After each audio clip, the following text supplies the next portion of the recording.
Hey, what's up, everybody? It's Moss coming to you with a nice little Rakdos in review.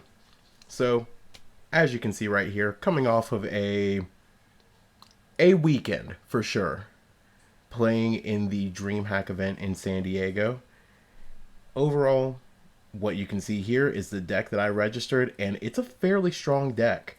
It works out well in Pioneer, so why not try it in Standard, where it's surpassed the previous mid-range king of Grixis.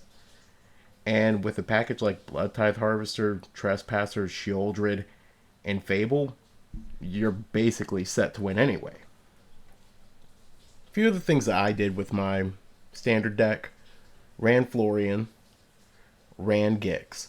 Because if there's one thing that you need to be successful as a deck, not just a mid-range deck, not just a control deck or even an aggro deck, just a deck in the current standard format, you need to have some form of card advantage, and it needs to be strong. That, or you need a way to overcome strong card advantage. Which, this deck, again, it can draw. When its creatures deal damage, when damage itself is just happening, this deck can get some cards, and it can get this engine going. Couple that with some pretty strong sideboard cards, just targeted removal for all the mono white and everything.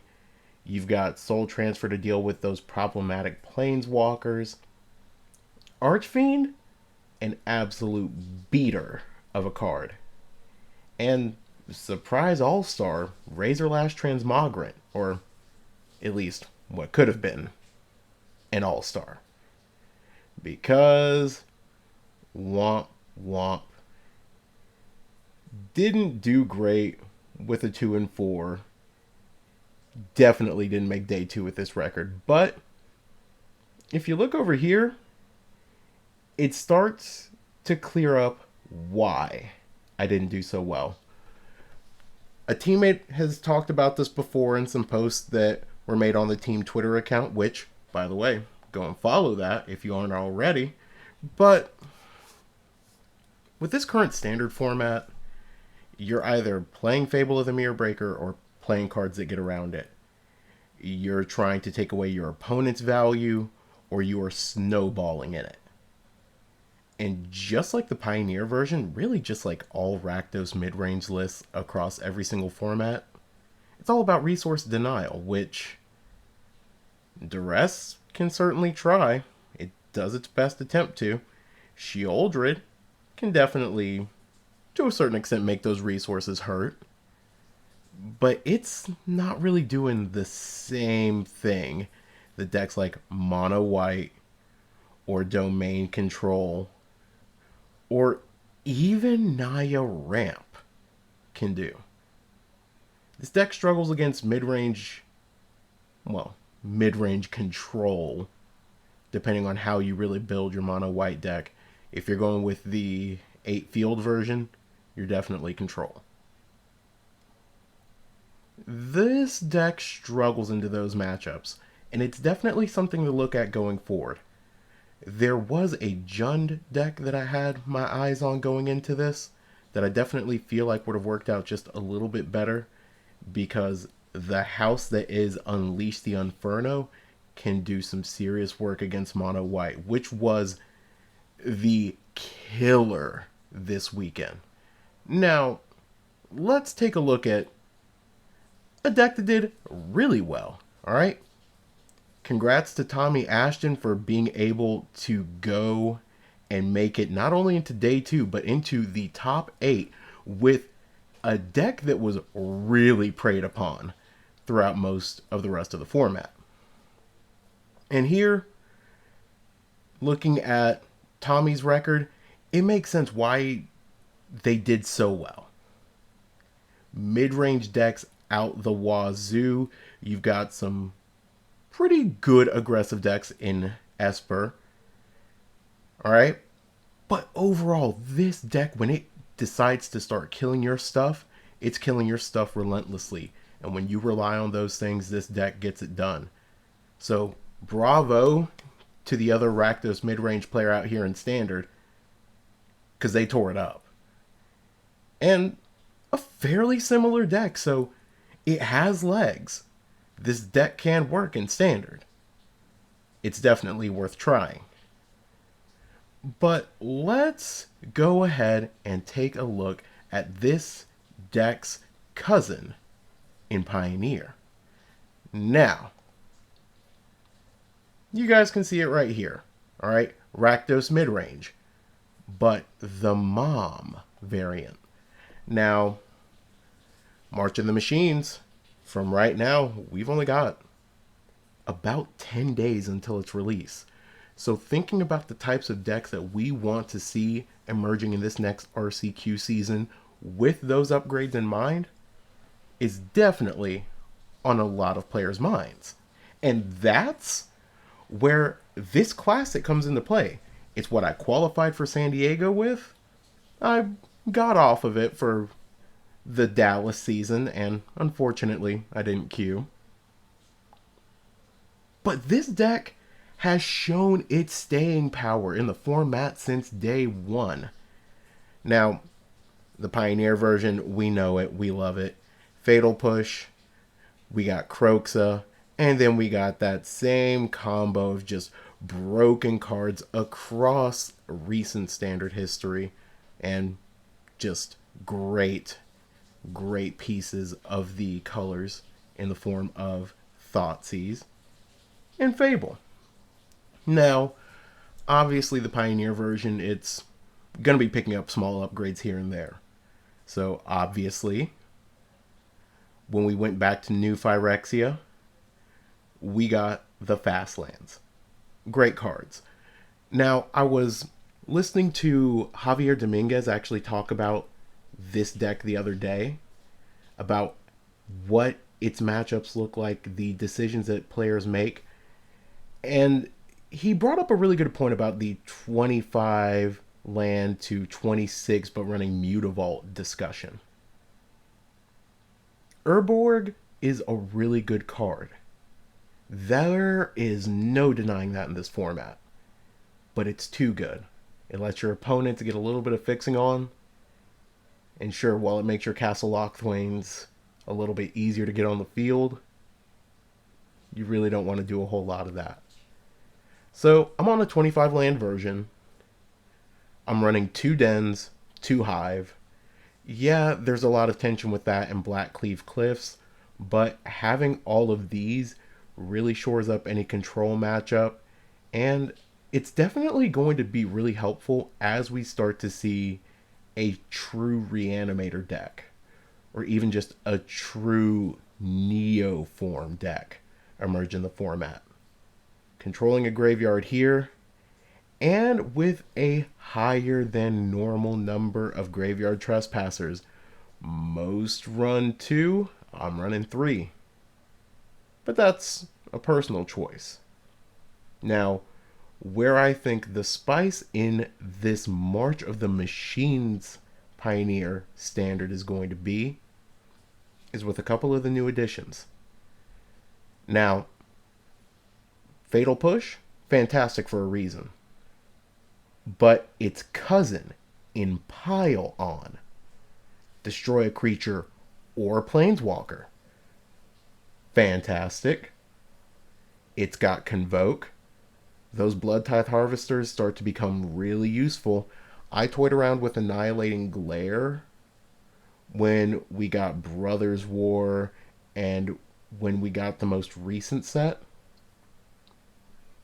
But I feel like Pylon definitely fulfills a duty that even Dreadbore couldn't fill. Now, there are a number of players that are trying, instead of Pylon, things like Baleful Mastery, which that exile clause is important, but so is drawing a card, or rather, making your opponent draw a card. That's something that Pylon's not doing. Pylon's helping you. It's helping you fuel your Croxas. It's helping you potentially gain some extra life and save you from a really bad situation with your graveyard trespassers. It's helping get you through the garbage by surveilling. If the card was legal in this format, Dragon's Rage Channeler would be a no question inclusion. So the fact that we can get some Surveil in this deck already definitely putting us in a good spot. Now, again, thinking about where this next Pioneer format's going to go, it's going to be huge for us to include some number of Abrade, Go for the Throat, some type of 2 mana removal, either very few conditions or just something to get rid of powerful artifacts. This is going to be huge. Being able to take out opposing Reckoner Bankbusters, being able to take out huge Atraxas and everything, gonna be important. Your split of this may vary, but if you're gonna register Rakdos, do not leave home without it. Sideboard, simple. Duress, Rending Volley, Go Blink. 2 ofs of each of those. Greasefang, Control, and so many other things. Spirits. You're not leaving home without these if you're looking to win your events. And if you don't take my word for it, or the results of other players, trust the pros.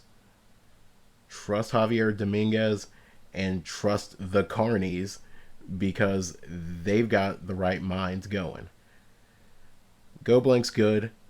Kolaghan's Command, another shatter effect, and then just having some extra pieces tacked onto it, fantastic. The Boogeyman, or rather the former Boogeyman of Pioneer in Lotus Field, finally has seen its resurgence. We're starting to see a huge number of value decks make their way into the format. Think of it like the Amulet Titans or the 4-color money piles in Modern. Necromensch's got to be there in this deck, at least somewhere in the 75 to handle it. We can only deny so many resources. Getting rid of the biggest pieces, huge. Extinction Event, Noxious Grasp.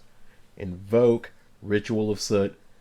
Again, mono green, you've got angels, you've got the mirror, again, control, spirits. Everything that you need to deal with definitely is going to be here. Personally, this Noxious Grasp could be a Rending Volley or a Fry. It just depends on how much Azorius spirits you're going to see. Mono blue spirits might have been a deck that Rakdos could have taken down handily before. And Bant, kind of a joke to play against because of that mana base. But Azorius is no joke. You need to be prepared for it. Rakdos is removal.deck, but there is something about a spell with flash coming down, being able to basically counter your spells and then put it behind a body that is almost impossible to get rid of, with all of the protection that deck has in it already, is important to recognize. So you need to be prepared. And last little bit of spice, the new Shieldred, the True Scriptures, Phyrexia's True Hymn. Here we see a fantastic piece, not only for the mirror, not only for control, which is historically a pretty favored matchup for us, but be on the lookout for this card. A couple people are sleeping on it, a couple people acknowledge it as the best Praetor out of this run, but pay real close attention to Shieldred, and to a lesser extent, the Yawgmoth herself. But this card is really going to change things. Not only in Standard, but for certain in the Pioneer format. Not because of its front side by any means, but because of its back. Destroying creatures, making your opponent discard and then mill, and then putting everything from every single graveyard under your control. This is the mirror breaker. This is a format breaker. It just needs the right players trying to do it. But we're here for a little bit of gameplay. And so, let's go ahead and jump into some games. See you guys in match number 1. Now, I know you guys were probably thinking, well, wait, we're just going to jump into matches. What are we actually going to be playing? If you didn't already get the hint, we're going to be playing some Rakdos midrange, but we're going to be playing Explorer, the closest analog and the only free-to-play analog for Pioneer that Wizards makes available. So, again, same basic deck that you saw before. Few key differences, though. Misery Shadow. Now, Misery Shadow in this particular deck I have for one simple reason. Mono green. I think Pylon's really going to change things, and it's going to change things to the point where Misery Shadow, in my opinion, will likely not be necessary. You've already seen this deck go from a 4 of down to a 2 or a 1 of in so many different versions. Even Misplaced Ginger goes back and forth with the numbers that he toys with. So I think Misery Shadow's time in the sun is slowly coming to a close. The sideboard, much the same. You'll note that I've got Anoint with Afflictions. And again, this is a major concession to mono green. It is far more prevalent on Arena than we see in paper. Now, that's not to say that if you go to your RCQs, are you going to not see it suddenly? No. But a lot of people have pivoted away from it to Lotus Field, to Greasefang, and currently, in large amounts, they have moved over to the Indomitable Creativity combo. Again, reasons why Necromensch is huge. And it's definitely worth considering a dampening sphere as well, just in case. Hidetsugu consumes all, definitely a concession to the huge amount of sack decks that are on here. And then Sorin the Mirthless because value. But let's actually get into these Explorer matches. And don't forget, be sure to like and subscribe to our channel on YouTube, our Instagram and Twitter pages, just everywhere where you see that TPT logo. See y'all soon. Alright, match number 1, and we are going to be on the play. Okay, so hand is incredible. Like, perfect curve for this deck. So, yeah, we're keeping. Opponent's mulliganing. What more could we ask for?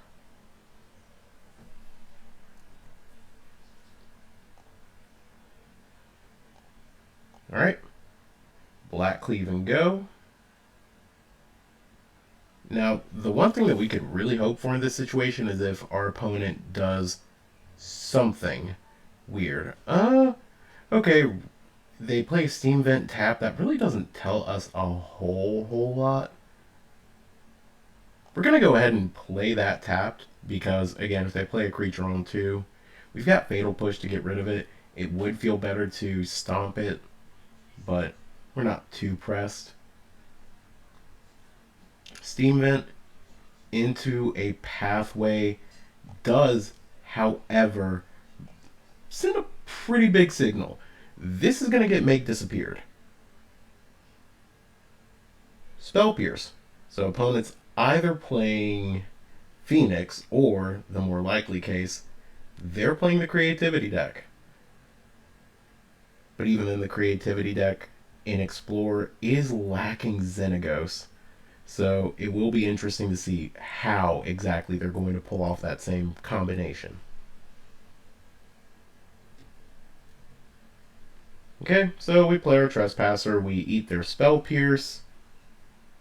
Again, all the obvious things that we're going to do. And opponent looking at their hand, casting an Impulse. Okay. Wouldn't want them to, make any rash decisions. Get it?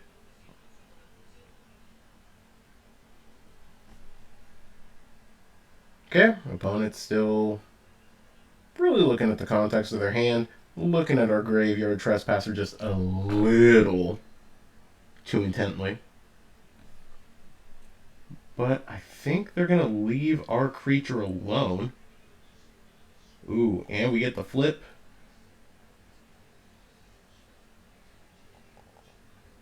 So we're just going to swing in. Now, again, this is a very curious situation. We've got 2 fatal pushes and still very little clue about what our opponent's doing. The big fear here is they go for big score and then they creativity into Atraxa.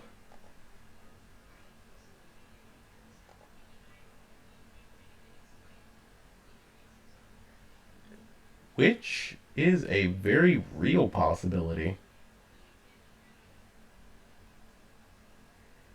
And I think if they do that, then we might have to just wrap this one up. Nope, they go for a Fable. Okay, well, that makes things a little bit easier. So we're definitely just going to push.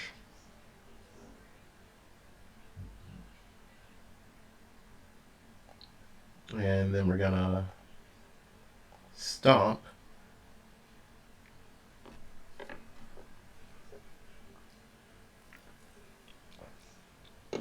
And say go. Perfect. Perfect card for us. And we have no problem actually just thought seizing here. Now, our opponent's likely about to do the thing. Ooh. Yeah, so opponent's really going to do this creativity thing fairly well. Okay. Let's go ahead and eat up both of those.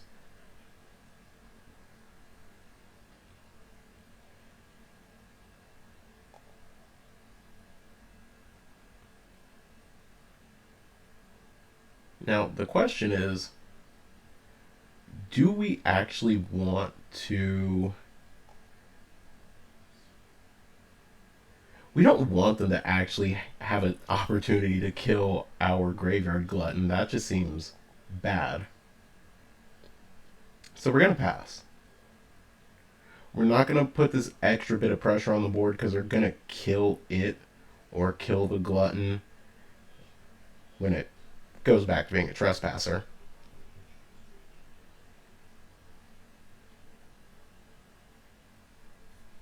Okay, so opponent's about to bin some cards. Not going to be surprised if they bin that and maybe the Otawara.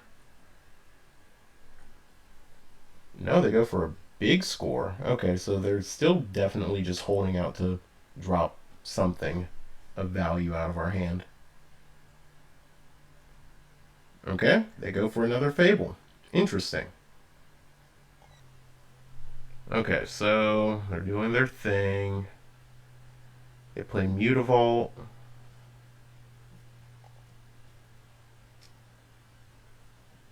Let's just draw. Let's kill that first, and then we'll draw. Because now we're empty-handed.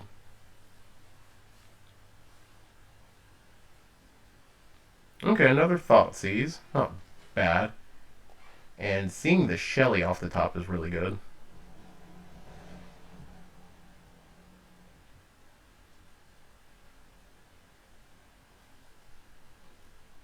Now, is opponent actually going to try to Fiery Impulse? Ooh. So, a Locust God and a Fire Prophecy. I mean, we have to drop the Locust God. Okay, so instead of doing the Atraxa plan, they're just doing the Sage of the Falls and Locust God combo. Which, not bad. We're going to eat that and a spell out of their hand. Now, what's great is with leaving the opponent with a Fire Prophecy, if they try to target our Graveyard Glutton next turn, or rather the Trespasser because it's going to flip, they're going to have to get rid of a card, or they could just waste it on the Shelly. But hey, opponent scoops it up. Sweet. Alright, so combo matchup, that's got to go in. And Damping Sphere is also a really good inclusion. Same with Hidetsugu Consumes All. Being able to get rid of all the tokens, pretty important for us. We will drop... In this situation, it honestly feels like maybe the Abrades are the best cut for us. And like one Fatal Push. And then run it back.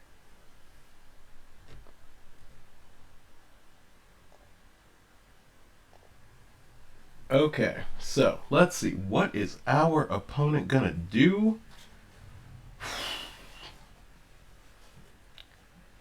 If just two of those Bone Crushers, or even one, was a land, this would be an instant keep. But we definitely don't want that.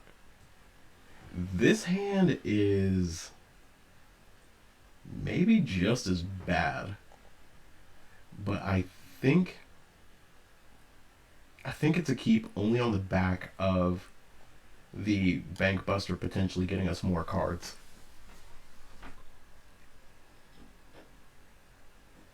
Okay, opponent plays land tapped. We're going to play land tapped.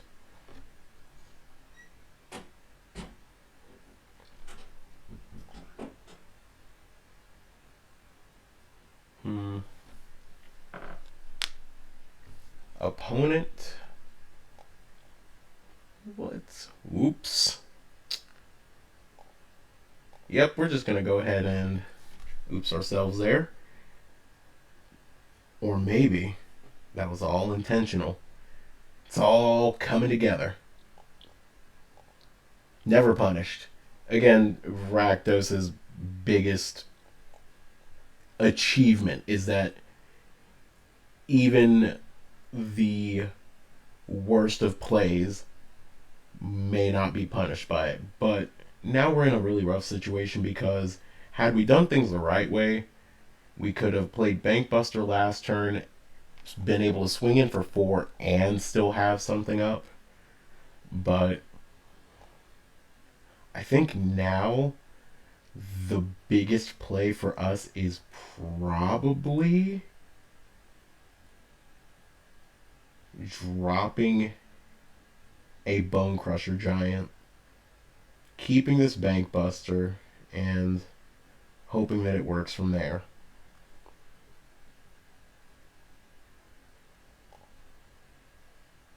Alright, so do it like that. Okay, see? Perfect. Now, getting this swamp means that we're going to play Bank Buster. The reason why we're not playing Sheoldred is simply because they counter it, they go for their combo next turn.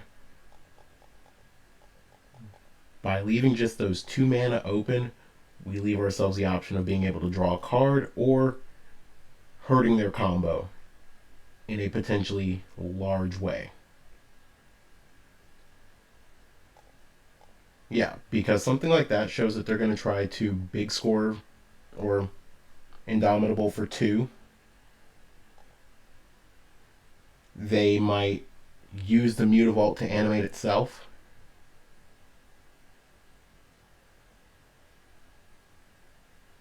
Ooh. Nope. Spicy move.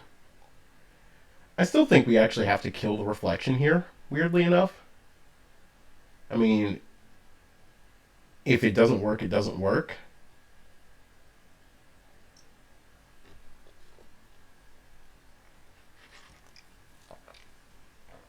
Okay, so our opponent got us there. We definitely got caught lacking in that situation. Never punished. Okay. Actually, we're just gonna draw off the Bank Buster.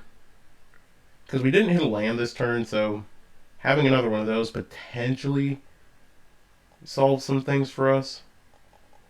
Let's just see what they do, though. Okay, so they don't do anything. Now, again, the biggest move for us here is hoping that they try to combo this turn. And we just punish them for tapping out.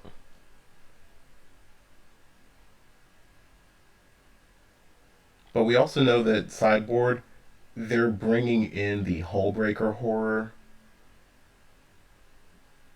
Really, the potential to just like kill us in one shot is pretty huge.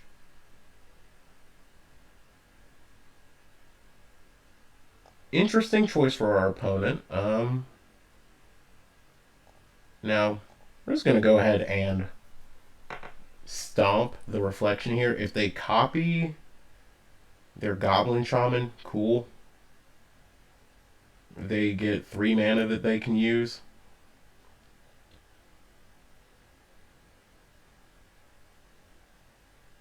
And again, they're putting themselves in a fairly unbeatable position here.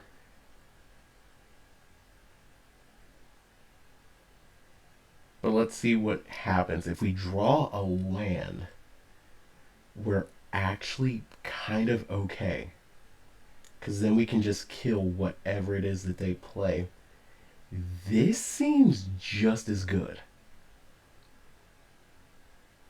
Maybe even better. Okay, we're going to go ahead and crew. And swing.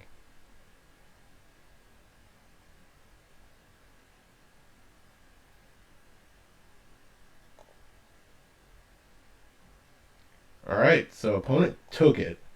So it's either they have it the next turn, or they see themselves being put into, again, a nearly unbeatable position. When you're resolving 3 Fables, you're probably winning that game, chances are. Oh wow, discarding the Shark Typhoon is huge. Okay. Is opponent going to risk it here? Is opponent going to risk it all?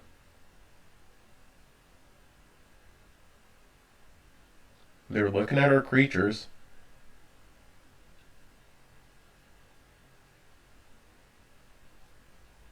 Interesting that they... So, again, they know that we're holding on to some type of removal. They put something on the bottom.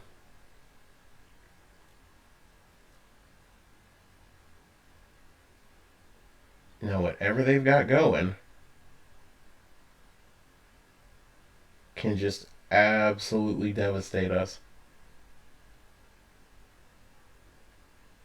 They're thinking about creativity, and if they do it for 3, they're fine. Really? They just impulse us. Interesting.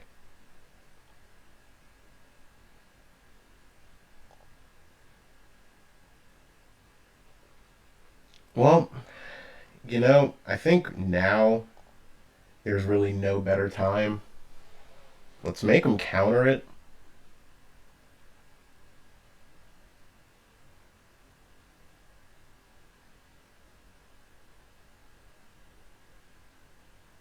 Okay. If they have it, they have it.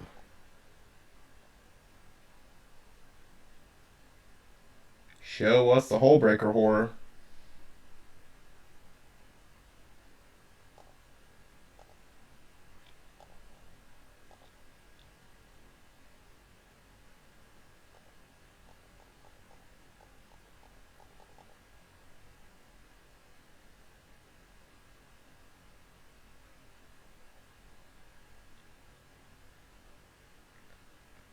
Really?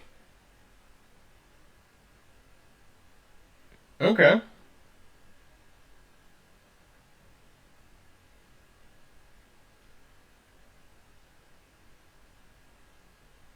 Now opponents got to hold back some stuff here.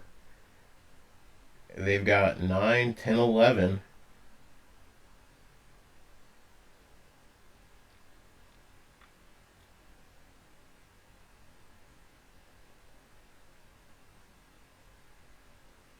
Or maybe they go for the creativity. It would not be smart for them to go for the creativity, but they certainly could.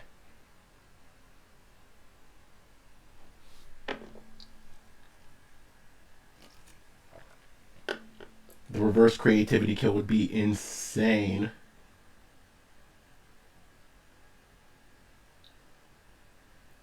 Okay, so opponent hits us for 9. We're going to be down to 3.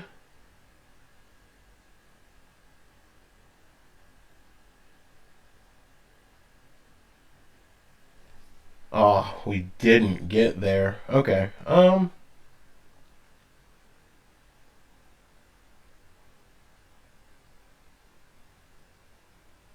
Trying to think of how we can potentially get ourselves out of this.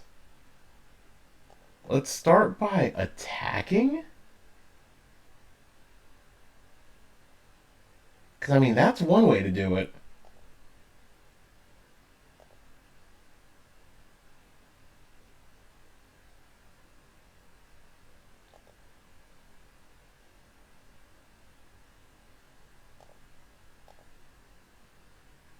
I mean, this is... Oh! Brutal. If only we had seen that just somewhere before. Alright, good game to the opponent. Not a bad spot to wind up, though. Alright, a good game 3 like this, I can appreciate it.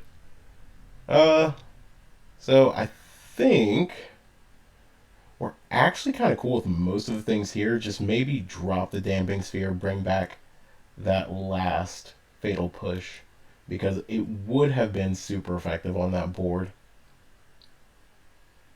Ritual is also fairly tempting. Alright.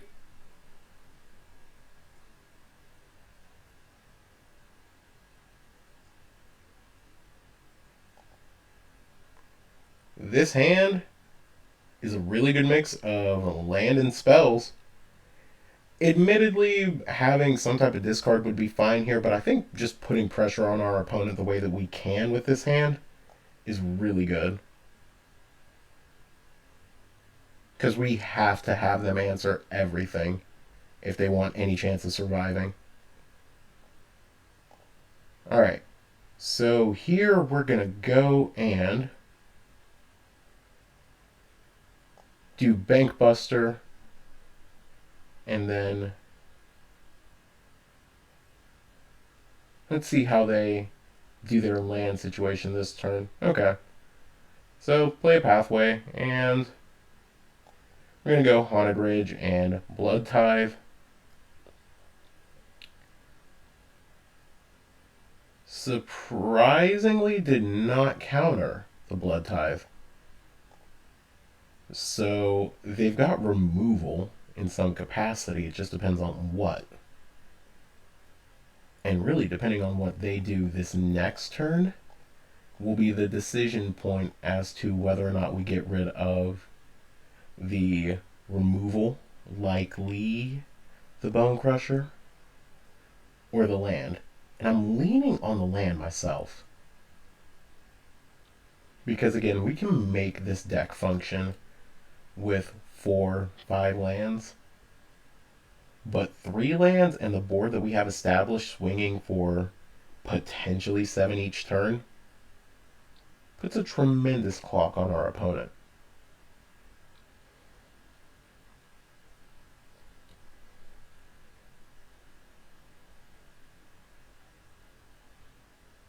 Okay, so opponent fire prophecies. We're going to go ahead and... It feels a little wrong, but we're going to go ahead and drop the Heartless Act here. Again, we're leaving ourselves wide open for so much stuff. They put nothing back. Opponent's hand is cracked.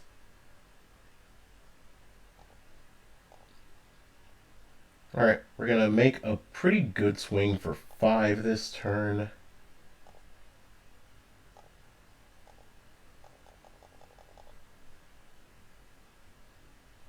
Alright, so our opponent has to have some pretty nutty turns soon.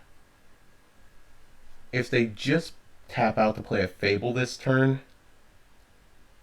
we feel pretty good about that spot, just given that we will have this little bit of a haymaker coming towards them.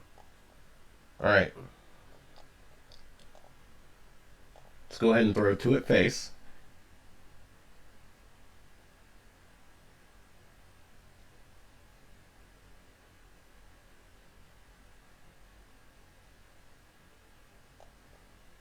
Now, opponent's definitely going to have to counter that. Really? So, we have lethal on board next turn. Unless they're going to Otawara back the Bankbuster, which also doesn't feel great. At least for our opponent, it doesn't. Exile their graveyard. Knock them down to 1. So it has to be exactly big score, land, creativity for 2, and combo us?